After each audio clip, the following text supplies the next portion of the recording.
Welcome to Creating Connection with me, your host, Dr. T, where we will navigate being human together.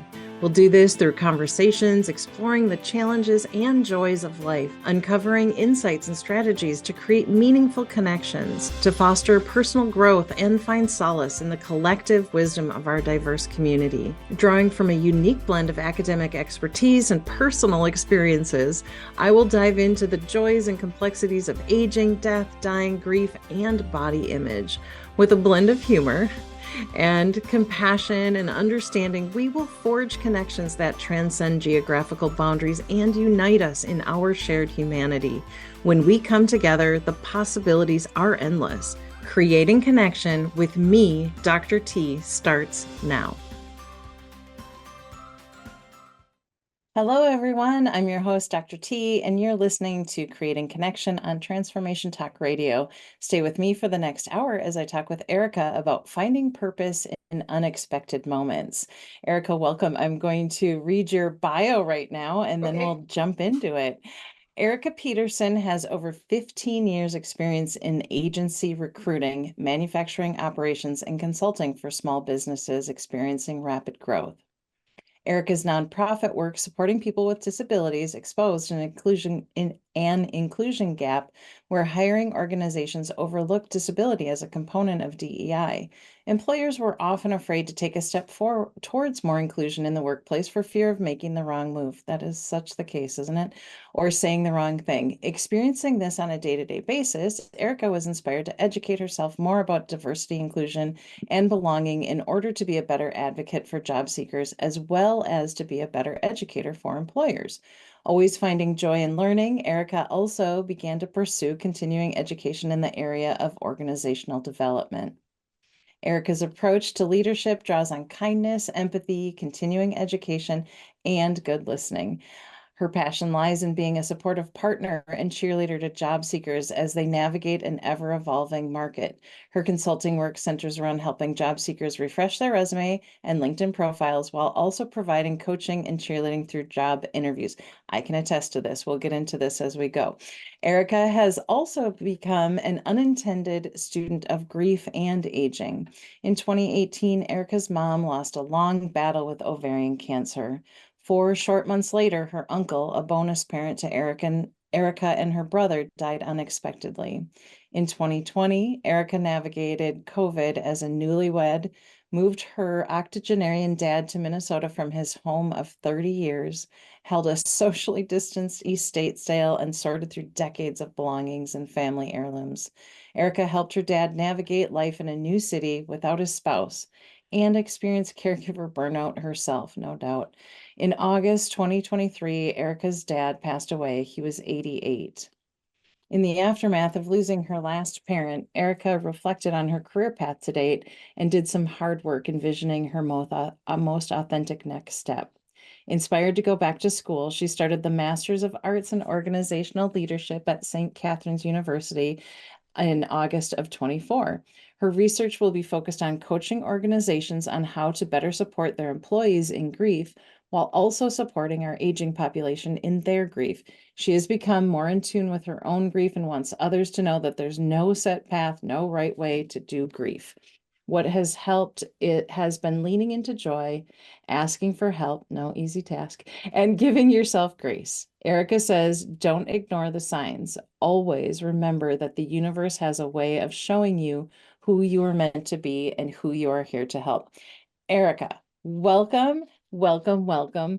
And that last quote is what inspired me to say, like, I'm doing a post because at that quote, it's like, it just got me right in the feels. And it's such a beautiful encapsulation of everything that you've been going through. So, just reading this unintended, like, student of grief and aging, and it's just been a year. So that's a lot to process. I was thinking about, as I was sending that to you, I was thinking about, is it unintended expert or unintended student? And it's not expertise at all. It's trial by fire, reading, roller coaster ups and downs, and hopefully in the process, sharing some of that wisdom with other people and healing myself as well. Absolutely. And you're pointing to a really key piece here because care partners are always learning on the fly. And it's usually through the like heavy weight of sadness and change and like processing. So, for someone to come through that and say, okay, here are things that I've learned. How can I help you navigate it? Then you're giving them kind of a, what is that, lighthouse to, so in their darkness, so that they're not having to wade through all of that. It's such an important piece.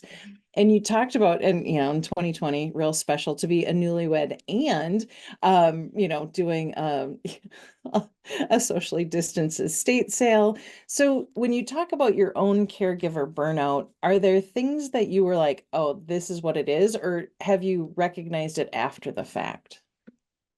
That's a great question. I think it's a little bit of both. I think my husband can attest to me road tripping with a trailer back and forth between the Twin Cities and central Wisconsin every couple Mm, of weeks to bring things here, go to storage, pack something up, support my dad as he's trying to wrap his head around packing up things in his home that he did never plan on doing. And yeah. um, I for sure had meltdown moments, but Mm, I also just experienced exhaustion for a couple years straight, at least. And I think now that I don't want to ever say beyond it, but as mm. I'm reflecting and finding a little space to make jokes, and I was always funny, but lately I'm like firing off the puns again, and I'm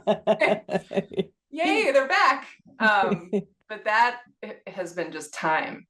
Yeah. In the moment, my mom passed away on Thanksgiving Day of 2018, Wow. and really kind of an interesting story there about that day, but nonstop after that. My brother is 5 years younger. It's just the two of us, and Okay. we launched into, okay, what do we do now? And I told someone the other day, I didn't want to just leave my dad in Wisconsin 3 hours away. So I brought him here and he lived with me and with my husband for a month. I Okay. didn't want to just drop him off and say, okay, navigate that all on your own. And that's Right. kind of what started the more official caregiving, I think. Okay. Yeah. And that so that and that back-to-back grief, because even though we grieve people differently and the relationships that we have are different, it can feel really compounded, especially to lose that bonus parent 4 months later. So, and you're right when you say, I'm not going to say I'm through it, right? Because as grief is, very interesting. My grandma, who was more like a mom to me, passed away. It'll be 19 years this November. And there are still moments where, a wave of grief will come, or like, oh, I just want to talk to her, like, or hold her hand. And so that I think that's a key point to anyone who is either navigating care or in, that grief process, that it doesn't have to look a certain way, and it really won't. And to think that it should really can create a lot of additional suffering and angst. So thank you for bringing Mm. those pieces up. Is there anything that you've done to support your grief in a way, or to kind of navigate that? I have an amazing and supportive group of friends who have been through this with me. Uh, my bestie I've known since we were sophomores in high school. She was there in town where my Mm. mom was in hospice, and visited her as much as she could with her family there and everything, and Wow. brought her food, and just kind of played that extra daughter role. Yeah. And I am eternally grateful for her for that. Um, but just having, and I know that not everyone has this, and I think that's why I'm so passionate about it. Having so many amazing people to be able to share with and Mm. lay it all out there, it has been amazing. My husband has been that great listener, and I think you probably talk about this a lot. I don't need you to solve anything. I just need to vent this thing that's, Yes. I'm feeling this right Yes. now. And he's heard all of those things for me, and he's been an amazing support. um Try to spend time with my cats, my animals, Yeah. beings that give you peace and that know that you need companionship. They're so smart. Animals Yeah. know what you need. So, and trying to just slowly but surely, like you said in the introduction, find more things to bring me joy. It doesn't mean that there isn't still sadness or Mm-hmm. moments where I've learned a lot lately about the secondary grief and the things that are attached to it. Maybe you are grieving something that you never got to do. Yeah. My brother had two beautiful children after my mom passed away, and I know for him that's very painful to Yeah. not have those grandma experiences. And he became a nurse because of my mom and hasn't Oh. unfortunately been able to share those experiences with her. So there's all of this stuff that continues to come up. It never just wraps itself up in a bow and goes Mm-hmm. away.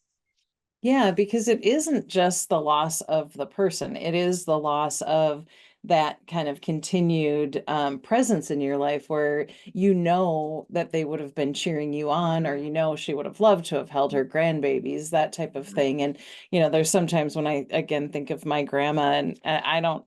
She always would call my sister and I her little career gals because, because we married later. We married in, I mean, later it was in our 30s.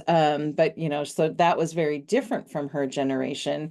And now when I think, this whole grad school, I actually don't know if I would have moved and went to grad school if she was still alive, right? Because that was like my anchor. But I think when I try and imagine those things about what she'd say about the fact that I went away and went to grad school, it is wild to not have that connection. And so I think that when we're talking about grief, when we're talking about processing, we're also looking at, like, where are they not in our lives in the way that we wish that they could be or wish that they would be. So that's an important piece. And your brother became a nurse. That is amazing. And so, like, shifting gears a little bit, so you've also kind of been shifting from, this, care partnering and grief and, I can't do quick math, but how many years is 18? 6? However Yep. many years. Yep. Okay. I Yeah, did she quick was math. diagnosed in 2015. So Okay. it's a decade of that kind Yes. of cloud cover. Yeah. Oh, I like the way you put that. Mhm. Yeah. So the decade of cloud cover. So now as the clouds are breaking, I mentioned towards the end of your bio, you're kind of shifting this idea and you went back to school. Like, what was that? How does that I've feel? always loved, I read all the time. I've always loved learning. Every book I have has got post-its all sticking all over it. Mhm. And I knew that I wanted to pursue some sort of continuing education, but I wanted to make sure that it made sense. And I Mhm. have been researching programs for a few years now. And this summer, as I started to kind of think about everything and process it all, and what do I want to do with what I've learned and who I am now, Mhm. the leadership component started to float to the top. And it doesn't mean I'm looking for a CEO position. It means I want to better lead people in my relationships, in consulting, or in whatever capacity that turns into. And I've sort of honed in on the themes that you talked about. I know there's a gap in care for seniors as they navigate their own grief. And it's not like this for everyone, but you imagine this person in their 70s or 80s and their spouse died and they're just expected to go on because that's what Mhm. happens when you're old. Mhm. And they're grieving other things as well. They're grieving health and facing their own mortality and thinking about their grandkids and what legacy have I left behind. And there's all these other things that are going on with the senior. And I feel like we could all use a little help in the workplace as well. I Yeah. I could go on and on about bereavement leave and Oh, who that yeah. immediate family is. I mean, I know that you have a chosen mom, and Mhm. we talked about this, that person probably wouldn't get a day of bereavement leave in a Yeah. normal corporate environment, right? And that's not okay. Um, Yes. Yeah, so there's a couple of things with this idea of, yeah, because I want to come back to bereavement leave, but you had said something so important about, first of all, you're kind of coming through, right? So you're coming up on the 1 year, so you started school in the same month that you lost your dad, like a year prior. And so then you're saying like, okay, how can I support this? And grief in that, that's interesting. We have so many similarities. I'm going to pause and say like how I know Erika. So like I did meet Erika at a networking event and I was needing help with LinkedIn and figuring out my resume. And so once we got together and then we started finding like similarity. And so now a friendship has blossomed, which I'm thrilled by. But the similarity being that my dissertation was looking at women who had lost their moms at age 50 or older, because that is also something we don't talk about because it's like, oh, quote unquote, in order. And so we're like, oh, well, and then we do the things like, I mean, your dad was 88 when he passed. Oh, they lived a good long life. I'm sure you've heard that. And Yep. it's like, but no, but I had them in my life for decades. I had this person in my life my entire life. And so what is it without that person? And so there's that piece of grief that just gets brushed by because it's like, oh, well, this is expected and this is whatever. Not only are they grieving, Erika, but then they have to figure out things like a social calendar if they weren't doing the social calendar. I remember my uncle didn't know, I think it was my uncle, didn't know where the mailbox was. Because then you're having to take on different roles and different identities because you were in a partnership for so many years, as much of the case when you're older. I mean, of course, there could have been, newlyweds and at an older age too. I don't want to leave them My out, dad would but go to the grocery store and come home and just leave all the cans on the countertop because he didn't know how they were organized in the house. it's And amazing. it was so sweet, but it was a huge moment to realize that he didn't know where those chicken noodles went. Yes. Someone else was doing that. Yes, and that is something that we don't often contemplate in loss. And so the fact that you're like, hey, older adults, even if they have had many a loss in their life, each loss is new and impacts in different ways. So to find ways to allow people to talk about that and support that and bring a light to the fact that, yeah, just because you're older doesn't mean you're like, yeah, I'm good. I mean, I knew, and I was just at a visitation this morning for my friend's dad, who was 90 when he passed. Well, yeah, and there's grief. It's not just like, okay, well, now we've wrapped it up because you've lived a good long life. That used to drive me crazy because I'm like, but I want them here. Mm-hmm. And so it's painful to see that, and we don't talk about that. So when you are looking at that in conjunction with workplace things, because you've been really in the workplace and now you're kind of shifting out, but not really. If you were to say, hey, I want to support companies or corporations to understand that bereavement isn't just one thing or these 3 days or this one afternoon.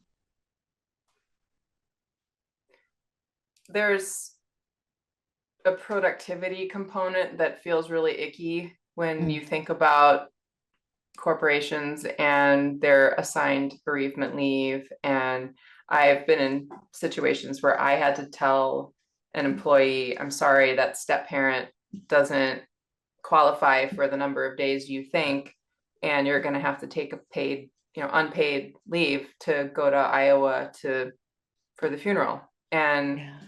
there are so many people who are closer to someone else that they're not biologically related to.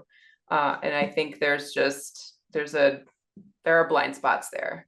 And I Mhm. don't know yet where I plug in, but I want to be the voice. And, I witnessed so much with my dad too, to touch on the senior thing. I witnessed personal growth on his part, Mhm. that my parents were 11 years apart in age. Okay. My dad was born in 1935. He's probably the age of most people's grandparents when he Yeah. passed away. I'm very aware of that. And after my mom passed away, my role with him was obviously daughter. Mhm. emotional support, therapist, bestie, all of those things. But our relationship blossomed and we talked on the phone all the time. And then when he came here, we just had a different relationship and a friendship Yeah. developed that it was more traditional father-daughter before. And then it became more friendship. So in my eulogy, I talked about losing him as a friend. So Mm. it's not just the age thing. He was 88. Great. He was very healthy 88. He Yeah. exercised every day. He had a stationary bike and a treadmill in his condo, and he was Mr. Fitness until he couldn't do it anymore. But you're right. That doesn't mean that there's less grief. Yeah.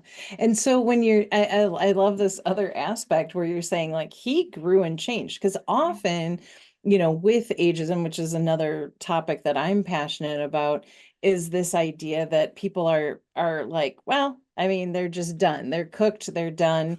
But you're saying like, no. And well, I mean, I would always say people are able to grow and develop, but they're not often willing, right? So there is this key piece of I have someone in my life who's like, well, I'll change, I'll change, I'll change. And, for a long time, it was like, well, I would get sucked into believing that they would, and then they just wouldn't. And that's okay. I don't need to be mad or angry about that, but I can say, all right, this isn't how I want to engage with you, but to have that opportunity. And he rose up to meet you and he said, okay, yeah, this has shifted. He came to Minnesota, leaving a house after 30 years. I mean, that's huge. He was in the Navy for 21 years and retired Okay. from the Navy in 1986 and then went to work in private practice for another 21 years. So his identity was surgeon, caregiver, and he didn't want to be retired. He would grump about it all the time. Um, but he, so he was a Navy captain. So he was a high ranking individual, the boss of other people. And Mhm. growing up in the years that he did, that was black and white, organized. There was, Mhm. very little chaos in his world. And he definitely, after my mom passed away, had to kind of let go of what that structure used to be. And I Yeah. know that was uncomfortable for him. Yeah. My husband and I and my brother and his wife introduced him to all of these new things that he'd never experienced before. But I don't even know always if he knew how much he was growing, Right. but I saw it. Well, but even to be introduced to new things and saying, I'll try them. Mhm. I had a recent experience. I in the past, as of like 2 weeks ago, this has changed. But in the past, I've been really like I get kind of cringy if I'm doing like a physical thing that I don't know how to do. So we had friends who invited us to go axe throwing. And normally okay, that went off. Oh, that was not, sorry. So I went axe throwing for the first time, and then inspired by my friend's son, who had recently passed, like his big thing was like, just try it, it's fine. And so many people at his service just kept saying, just try it, it's fine. And so I told my friend, I was like, I am going to do this in his honor. And so at axe throwing, I thought, I feel cringe. I just want to step back and just let everyone else do it because it's so public, so Mhm. public. And so and I'm in my 50s and I'm like, and I really had that first instinct of like, nah, I'm gonna let you guys go and I'll just hang out here and visit. But I thought of my friend's son and I thought of my promise to her and I said, okay, I'm doing this. And I had fun. I allowed myself to be a beginner. I allowed myself to try. Um, and my husband on the way home was like, wow, I've never like seen that from you, which was like, and so I'm like, all right, that was a huge moment. It sounds maybe silly, but when you're talking about where you can get stuck in like, this is who I am. I do this or I don't do this, or I'm not willing to try anything new. So for your dad to say even yes to trying something new, I think that is a brilliant aging strategy, right? So when We we, actually took him axe throwing. That's so funny that so he was probably 85 or 86. And he was a sharpshooter. Like he was, he could shoot anything. He was a very fit guy. He totally killed it in the axe throwing, and would Oh, like that's connect it with some of my brother and my husband and my dad and my sister-in-law and me were just throwing axes, and it was great because it was exactly what you're talking about, a new experience. And of course we recorded it and we have great pictures and a yeah. new memory that wasn't us getting together being sad about something else. Yes, not yes, and creating new memories versus, and I think sometimes people get into the habit of, like we just, like, okay, when I go quote unquote home and I see my folks, this is what we do. Mhm. And we're not expanding because it's like, oh, well, we go and we have dinner and we do this and we do that. But to get out of that bubble and try things. Now, was that so is that a personality thing, or do you think anyone can just be open to it if they're willing to be uncomfortable? I, from personal experience, can say I have had to tell myself to say yes to things. Hmm. And I've done that a couple times this year with great reward. But I think especially with what I've been through, and my home is my respite, and sometimes going somewhere feels like a lot when you're trying to settle a lot of emotions and Oh, grief and just chaos. Um, but there have been a couple things I've said yes to this year that I was like thinking to myself, okay, I just said yes. I have no idea what's going to happen, but it feels like the right thing. And I have to fight my inner, let's keep doing the things we're used to doing. yeah, School was certainly one of them. that's huge. I was excited but nervous at the same time to Hmm. signing on the dotted line and knowing that that meant things like homework and schedule changes and our lifestyle changes and things like Hmm. that. And I just said, no, this feels right. Yeah, And I went to a workshop in May that was about pursuing your passion. I thought, well, you know what, my passion needs a little clarity, so yes, I'm going to go. Didn't know how much it was, I just said yes. yeah, And I met some amazing people at that workshop who've become just an important part of my network now. So I think you can, but I think you have to be aware enough to know that it's going to feel uncomfortable. yeah. And then to just and so when you talk about following your joy or like that next right step, can you share a little bit about like so people who are listening, if they're like, I don't even know what I like, because we lose sight of, especially as adults, we lose sight of play or we lose sight of, kind of connecting with ourselves because we're busy either caring for, children or, busy at work, building a career, or maybe taking care of older adult parents, so or older adult anyone. So how do you even start tapping into, or how did you start tapping into your own joy or to follow those breadcrumbs? I think my friend network has been important in that. Okay. Even something as simple as we go to trivia with a group of friends, and there have absolutely been times where I didn't feel like it and just wanted to stay home and read a book and be quiet. And I knew that I'd probably been home reading and being quiet a little bit too much that week. And Mm. I went and had a blast and connected with a friend about something that I didn't know we had in common, or, insert Mhm. example here, but leaning on your friends and even saying to your friends, it's okay if you ask me to do something at this point. Now I know I've been through a lot, but please keep asking. And if I say no, it's not because I don't love you. It's just working through some stuff. And but at the same time, don't overbook, because getting yourself to that point of doing so much that you're avoiding what you need to work on doesn't isn't great either. Yeah, so finding that balance of and that so did you ever read the book Together? It's by the Surgeon General. He wrote it and right before 2020, and he thought he was going to find like what's going on with the American public, and he thought it would be some, chronic illness, and it was isolation. And this was before 2020, which then we all got like this huge kind of like the world got isolated. And so when you're coming out of that and you're saying like, okay, so I'm reaching out to my friend group to say yes.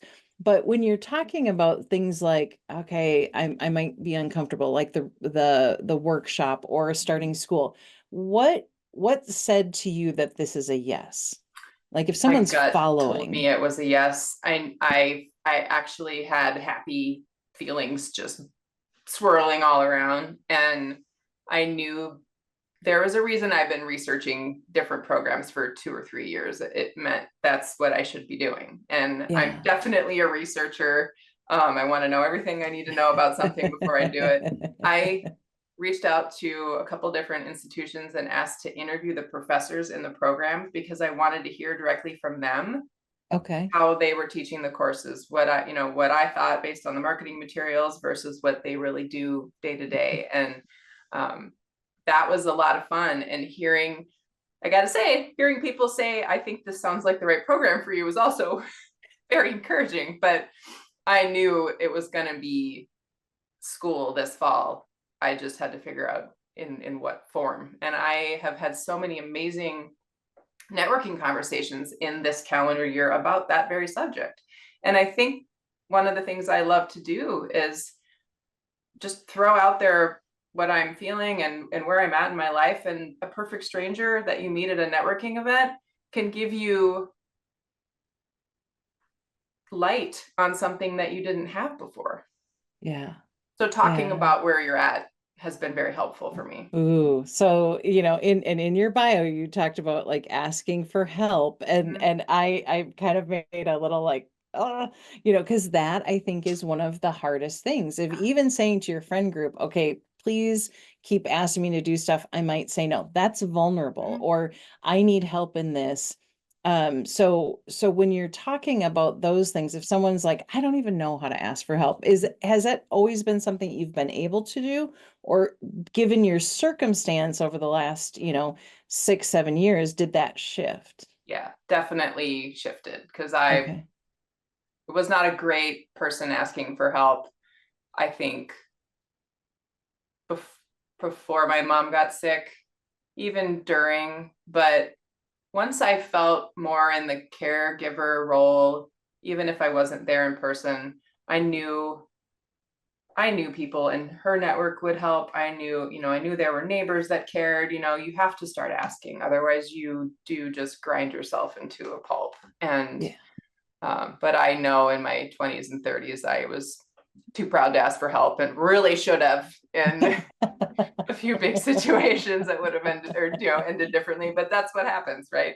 Yes, exactly. And like because and grief and caregiving have that theme in common, this idea of isolation, Yeah. because we have a narrative of this rugged individualism and it's like, well, I can just do it and but to actually say like in the midst of it, put your hand up and be like, okay, I need some support is both important and vulnerable, and that might feel uncomfortable. So whoever's listening, maybe that's the new thing you try. If this is resonating with you and you're like, I haven't been asking for help, maybe you say, okay, I heard Theresa and Erika talk and this will be my yes to just saying I need help or asking people to reach out and check in on me. One of the things that I did, and I think I've told you this story. I've been through a lot, and so has my family. But never in all of those years did I take a moment and say, I need to loop a therapist into this scenario. I was just handling it, but I was also in we talk about fight, flight, freeze. I was in fight for a Yeah. really long time. And I have, like I said, I have an amazing, brilliant, talented group of friends. And we talk about therapy, we talk about stuff like that. And that's a resource, Hmm. that's there for you, right? If you need Hmm. to unload something that you're carrying around and maybe you just need to unload it, you don't need to fix Yeah. it. So I started asking my friends for referrals Okay. to therapists. And that was one of those steps in the Yeah. asking for help category that was scary, right? Hmm. You have to like figure out who's going to be a good fit for you, and it feels like dating. Yeah. But you start to learn all these different, services, different types of therapists. I connected with a social worker a few years back that worked for a local nonprofit that supported seniors and caregivers, and she was amazing. And so those resources are out there. If you don't know where to go, start with your close-in circle. Yeah. Yeah. And that, because then, yeah, any recommendations, I always love a good recommendation. It makes Mm-hmm. it feel so much safer and just even emotionally safer, because you're like, okay, this person has had good results. It might not be a good fit for me. And you're bringing up a great point again about like finding a therapist can feel like dating. And so I know from years back, I had a therapist, and then my insurance changed or something changed. And so I had to go to a different one. And oh boy, like that was not a good fit. But I was younger. And so I kept thinking, well, we'll just figure it out. And then after like the third session, I was like, yeah, this is not a good fit. And so, you know, if you haven't found the right therapist or the right support circle or network, keep trying, because there's a lot of online resources now as well. And so you can maybe start building that. And that's what we always hope for, is that reaching out before you're at that wit's end. But you might not even realize you're at your wit's end, because like you said, you're just in fight and you're like, okay, I'm going, I'm going, I'm going. But at the same time, you were also working a full-time job and career. And so there was kind of mutual burnout too, right? Like, so Mm-hmm. there was some disconnect with your process of being at work. So then it's like a double whammy. Yep. And I've been very lucky to have the space to do a lot of reflecting and networking in the last, I'll call it 9 months, Hmm. kind of after the stuff that happens when you lose someone, right? You have to go through the estate and all the paperwork and all these things, and probate, if there's a will, just one thing after the other. And um, January rolled around and I thought, okay, it's been a few months. I certainly don't feel like I'm ready to jump back into any full-time anything, but I need to start talking to people again Hmm. and figuring out, like I said, what that authentic next step is, because it didn't feel right to jump into another full-time position for a future employer or for me. Yeah. So Yeah. it's been a I feel very lucky that I've had that time to look inward.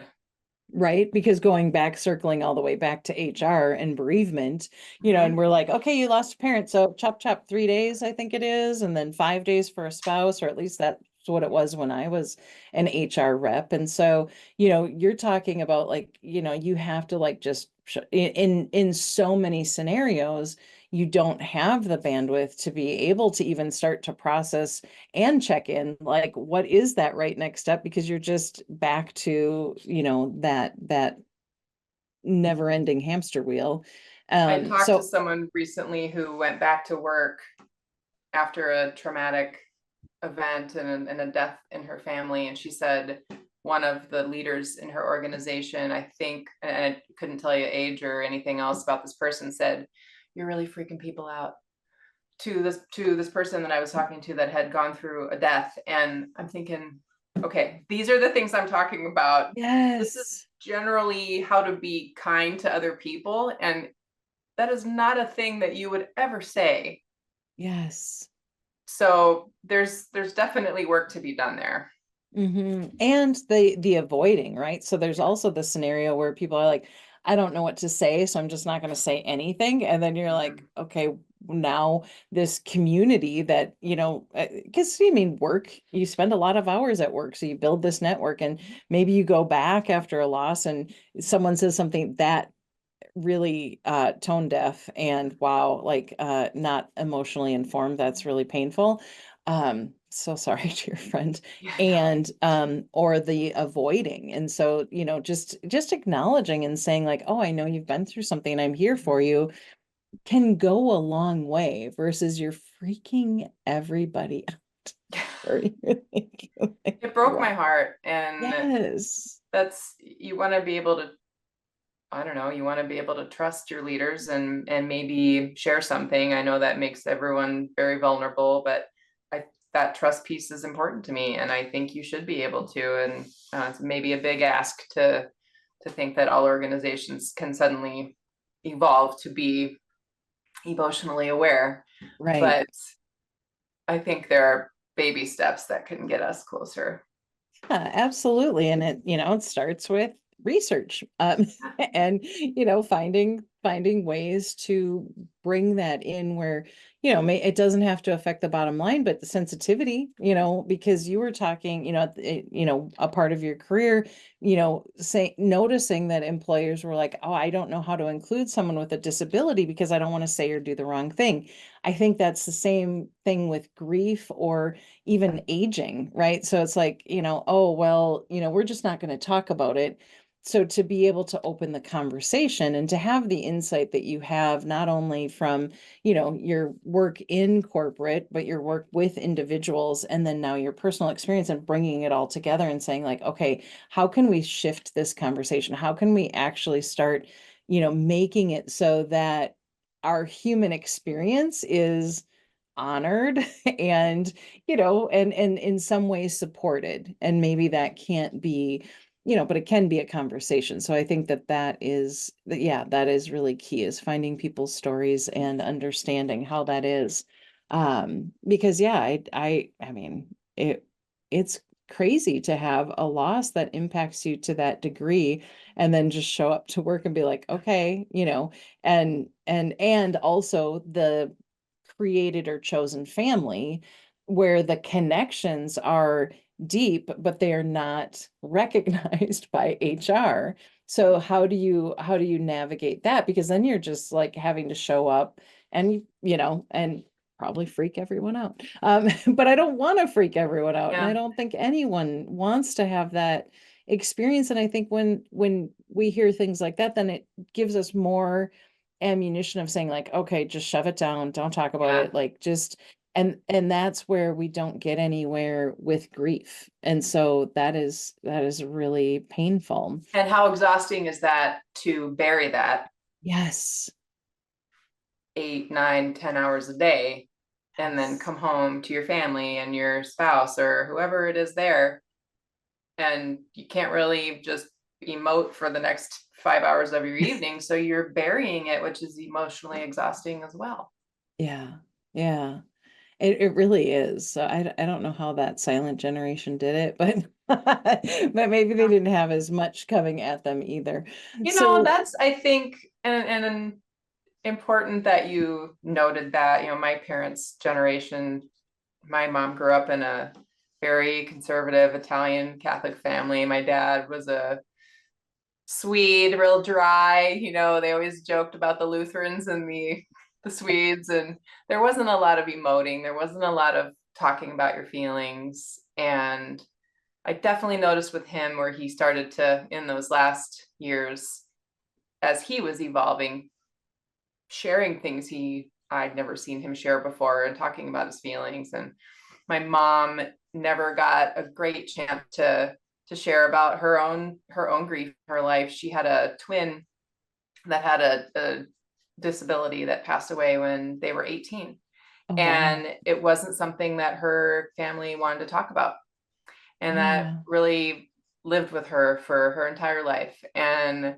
so I feel lucky that we have resources that we have now, Yes. and that it's totally Yes. okay to talk about this. The first couple classes as school got started, I'm talking about this, just throwing the ideas out there. And one of my study buddies reached out and said, I'm connected in the grief community as well. I mean, there's community in that.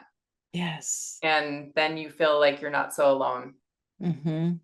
Yes, and when we normalize talking about it, and to be sure, yeah, the you like, I mean, I've heard family stories now, that I'm like, wait, what? You just never talked about it? And it Yep. seems so surprising, but maybe people, like are having that experience, or that's how they grew up, so they don't even know how to talk about it. And that takes people then to educate or to encourage to grow. And you got to know your dad, a Yeah. new facet of your dad, which is so beautiful. And we keep saying your dad. What's his name? Doug Doug, Douglas. Douglas. Well, Douglas, that is a beautiful testament too, that we can grow and change and say yes to things that make us feel scared, and then go forth and, start school. And it must have been throughout because you said you were researching it for a couple Hmm. of years. So that tells me like it was gravitating or pulling at you while you were in the midst. So Yes. maybe if someone is in the midst of something, what is that one thing that pulls your attention? Maybe that's a thread to follow, maybe not today, but maybe down the line so that you're able to start noticing and paying attention. Because yes, social support is key. Self-awareness is huge so that you can know, have I been spending too many quiet days at home? Do I need to get out? Or maybe it's too overwhelming and I can say yes to this, but I can't say yes to that. So, and those aren't easy pieces to get to when you're in the midst of doctor's appointments and navigating someone else's health. So I think it's giving yourself some grace, and taking a deep breath and finding resources that maybe you can even connect to online so that you don't have to leave if you're in the midst of that. So while And you're in oh listening yeah, to that inner voice. yeah, I know we all have one. yeah, Um, if this thing keeps coming, it keeps percolating up, and like the school thing kept coming back, and I was thinking, I don't, the career I'm in, I was good at it, loved the clients and the job seekers I was working with, but I knew there was more, and it doesn't mean I mhm, have, I have to abandon one thing in order to do something else. I think maybe that's a lesson too for people. If you're working and you know that it's not bringing you joy, okay, what's a little step you can take? Maybe mhm. it's if you aren't used to networking. I know I talk to a lot of people who are uncomfortable in that space. They've been in the same job for a really long time. They don't know where to start, Yeah, just to start networking and meeting new people for the purposes of expanding your horizons. So start small there. Like you said, there could be an online thing. Ask some friends where they go to meet new, to do their networking, or, like there are little steps you can take. But I think following them is where I started to feel, I don't know, lighter.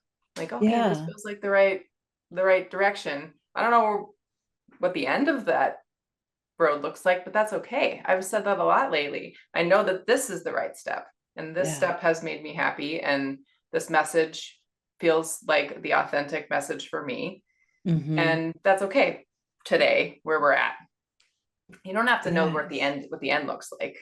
Yeah, because having been I mean, I had a couple situations, but one major terrible job that thankfully laid me off, which started my whole path. But I remember I was so exhausted at that job, I couldn't even think straight to try and even apply to another, company. So I like this idea of like, let's start small, maybe go to a networking event. And it is interesting because I mean, like like networking is new to me. I Mm-hmm. mean, officially. It's not Mm-hmm. that I wouldn't make connections and go to things, but like actually going to an event, it started in Reno when I was in school, but really when I came back here and I'm like, I don't know what to do.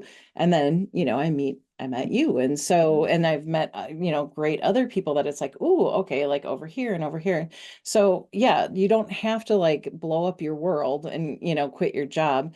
And so what else would you say if someone's like, just to touch on the career thing that we've, kind of gotten to now is what is something else if someone's unhappy with their job right now?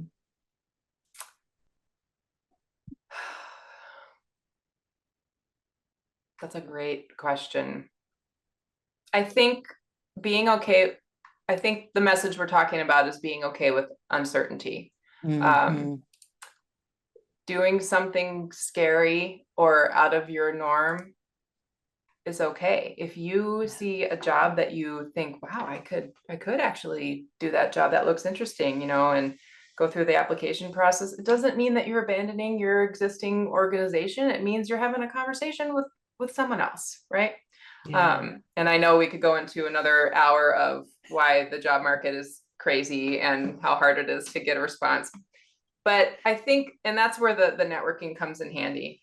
It's low pressure. Mm-hmm. You're not out there saying, I'm looking for a job and let's let everyone in my organization know I hate it here. I'm leaving, right? That's not the message that you're trying to send.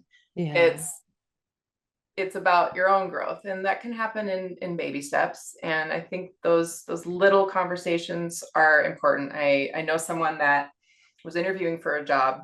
She didn't get that job, but she stayed in touch with one of the people on the panel that interviewed Mm. her, and we talked about that, and we talked about why that was important. And if you felt like you made a connection with that person, she reached out later, they had coffee later, and they talked about other opportunities, and that now they're in each other's networks.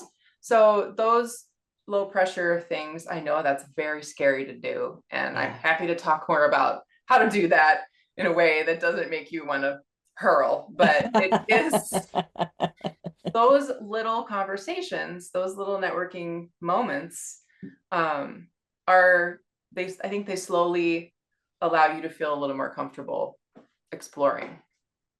Yeah, and that's an important piece. So, Erica, along with school, are you still coaching? Like you and I had met, and you helped me with, LinkedIn and my resume and all of that. Are you still doing some of that? Yes, I am, and Okay. that part brings me a lot of joy. I love to help people figure out their LinkedIn presence and how to, for example, in facing your fear about things, posting on LinkedIn is very scary. You and I have talked about this. Yeah. And you're doing such a great job putting your video links out there, and just the activity alone. But if you don't know where to start, or if there's a hurdle in your head somewhere, you need someone to say, it's okay, we're going to walk through it. This is how it should go. Same with resumes. And really the job interview coaching part is so much fun. And it's more than that. I had someone ask me this week, you know my organization people in my organization refer to me as a leader, but I don't know if I feel like a leader. I want to talk about that. So Yeah. it's not just let me help you, upgrade and refresh your resume and that kind of stuff. It goes deeper than that. And I think that makes me really happy to feel like I'm making an impact with that. Yeah, because absolutely, I will 10/10 affirm that, because it wasn't just like, what kind of job do you want? It Yeah. was really, like, what do I want to say, or what direction do I want to go, versus, kind of a cut and dry. So your approach was, I love it, and I am so thrilled to know you and have you in my world. So there will be links to find you on LinkedIn. And if anyone has any questions, or just wants to, lurk and see what you post some good things. It's very fun. And I do want to, as we're kind of wrapping up, I wanted to tell people that I have an upcoming workshop, and it is called Mindful Aging, Reshaping. Oh my gosh, no. Counting. Anyways, it's all about reshaping your narrative around aging. So on the man, okay. On the links, Mm. you will see that you can go to learn more about this workshop. It's 3 sessions in October 8th, 15th, and 22nd. And listeners will be able to get 20% off if they use the word connect at checkout. And I'm super happy to say, very stumbly say that I had a pilot of this program in June, and it went really well, you guys. Like, I was so excited, because the feedback that I got is people wanted more in depth, and they wanted to go longer. So that's why I created this 3 session workshop that we will meet online at 6 p.m. Central to 7:30 Central, again for October 8th, 15th, and 22nd. Mindful aging, it's really about reshaping the narrative, so that you're not saying like, oh, ugh, aging, because like Erica's dad lived to 88 and was learning new things. And so why do we stop at age 29 and say like, well, I'm over the hill and this is who I am? So it's shifting and becoming aware of where we're limiting ourselves, maybe where we're even putting internalized ageism into the mix. And so come join us, and it'll be, I think, a lot of fun, a great community. And again, you can find the link in the show notes, and you can get 20% off for listeners using the word connect. I also have a class, 5 steps to ease stress with mindful meditation on Skillshare. Skillshare is a platform that is a paid platform, but you can join for 30 days for free and take my meditation class. I'm also an Insight Timer. So again, thank you, Erika. Are there any last words or something that I didn't say or ask or do? I love that you're trying to help people not say I'm 29 again in the aging process, Yes. because Yes. that makes me happy that you're doing that. Thank you for what you're doing, and it's been really great today. I appreciate you so much. Okay, thank you all for tuning in to Creating Connection with Dr. Dr. T. Tree is my nickname. I'm grateful you chose to spend this time with me today. Reach out with any questions or comments, show ideas, and thank you so much for sharing my show. Join me the first and third Wednesdays of every month at 1 p.m. Eastern, 12 p.m. Central, 8 a.m. Pacific. And until then, take good care of yourself and others. And we'll see you back here October 2nd with guest Julie Page. And there you go. Thank Thank you you. so much. Thank you for listening to Creating Connection with me, Dr. T. You can join me by tuning in on the first and third Wednesdays every month at 10 a.m. Pacific on transformationtalkradio.com, where we will navigate being human together. Being human means that we all have a body, and we will all experience loss, grief, and aging if we're lucky.